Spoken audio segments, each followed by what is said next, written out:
You're good, guys. And we're good to go. Looks like game one's going to start showing down on Smashville. Obviously, Startville, as Gunblade likes to call it. Startville. You know, fun fact, Smashville is my least favorite neutral stage. I always insta-strike it or ban it. Really? Yeah, and I think it's extremely boring that everybody plays here all the time. All right, so we're getting into Meta Knight versus Sheik. Meta Knight, ladies and gentlemen. Well, Avalon wastes no time going right into his bread and butter. Forward air, forward throw, bouncing fish for the 30%. Works 60% of the time, all the time. Yeah, exactly. But Gunblade answering back all right. Now, Gunblade swears that that Meta Knight is an answer to the Sheik matchup.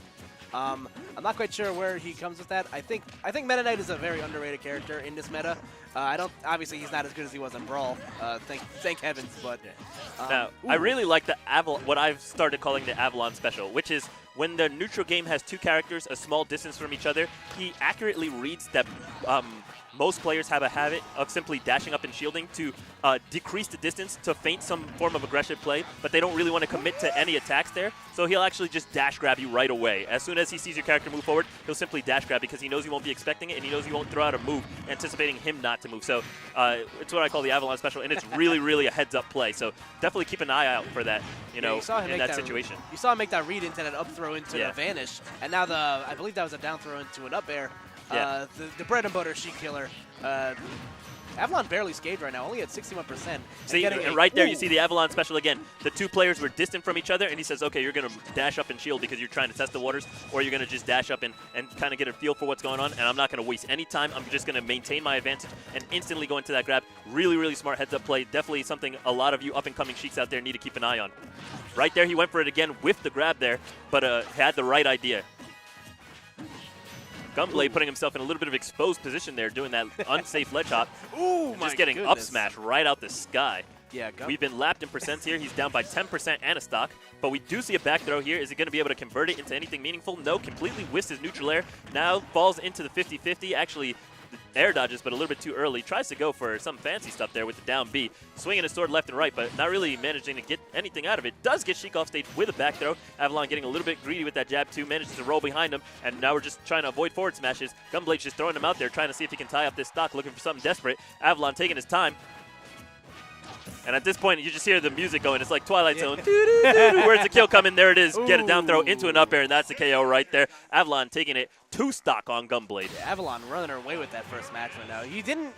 That whole match, he didn't seem under duress, like, at all. The match was very clearly in Avalon's favor, you know, that whole time. Gunblade, I'm expecting a character switch because that Meta Knight didn't look very crisp. If there's some technology there, it's either archaic technology that was buried under the ground that Gunblade tried to dig up, like the ancient Mayan technology, but it doesn't stand up to our modern guns. Yeah. Oh, we're seeing the switch. I know Gunblade does have a Dark Pit. He does have a DDD. There's actually a couple week stretches where he'd have to play a Sheik at some point in the tournament, and he'd pick a character that he knows how to play, and then he would just pick a completely random character. Oh my god! Like Ike. Yeah, one of them being Ike. Ike. What is Ike? Yeah, see, you know, if you want to compete in the game, you need to come prepared. If you're not ready for the Sheik matchup, you're not ready for tournament. I'm sorry, like not at this level of play. I'm not saying don't come out to tournaments and stuff like that, because this is where you learn. Oh, but yes. you know, if you're gonna try and compete for the gold medal, want to take one of those top spots, you got to really be ready for this. Now, there we go. We see the bread and butter 30% right there, but Gunblade's surprisingly holding his own so far. He's got his own 30. Yeah, Ike is a character that in this last patch, I think, got enough buffs to make him, slightly more viable. I believe, less lag on his areas all around. His moves come out a little bit quicker. His frame data in general is just a lot better. So. Yeah, we're tied here in percents. You know, we've been neck and neck the whole time, and Ike is going to have a much easier time KOing than Sheik if he can actually land a KO move. Yeah, but Avalon not phased right now. Up in about 40%. Now, what I need Gunblade to do is actually have a heads-up forward air right here, because you can see Avalon is spending a lot of time either using slow grounded approaches with his shield or taking, patient zoning fairs. So between those two options, what Gunblade's going to need to do is either read the run-up shield and go for the grab, or he's going to need to simply beat out the fair with his own move, which Ike has moves that can simply beat out fair. So he has a chance here, but he needs to stop getting grabbed and getting converted on right there. We do see a down throw up air close out that stock. All right, so let's see if Gunblade can get something started. There is Avalon, obviously looking for. Ooh, there we go. bread and butter forward throw into the bouncing fish after a short hop there. Ooh, There should be no jump here on Ike. Able to recover back to the stage. Oh. Okay. Oh. No, yeah, there's no invincibility, and Gunblade just like didn't respect his lack of invincibility at all. He could have easily rolled off the edge or something right there, but he was just like, "No, I'm just gonna hold this back air." So we do see him getting knocked off the stage there. Yeah, both players just Uh-oh, kinda, big opening there. Not converted upon. Sheik's gonna simply block here. Nice wake-up attack there by Gunblade into the dash attack. Can he convert it into a KO? He needs this.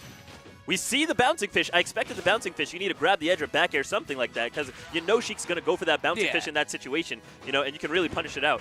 Oh! Gets a little too greedy out there, doesn't really wait out for the bouncing fish, goes for the back air, doesn't wait for the air dodge, and Avalon is able to convert that into a down throw, takes the vanish read. That's not going to be a KO, but Ike's in a really bad position there. Nice utilization of the platform to get himself back on the stage, and this is a big punish coming out. Or not. Or not. All right, so Avalon realizing that Gunblade, there really isn't much else he can do except, you know, get a hard read into a kill. So he's just going to camp back, pitch a tent, throw out some needles, you know, just... And this is the scariest percent, too, because when needles start popping you up into the air and resetting into themselves with frame traps, because you can't air dodge them into the ground anymore, you'll have lag in recovery, and it just gives Sheik the opportunity to set up more needles. That could be it? Nope. So we do see 2 successful air dodge, good reads on those 50-50s. The vanish is not there, good back throw. You want to make sure you're getting your pummels, you know. 2 pummels at 120% is guaranteed, helps refresh your moveset.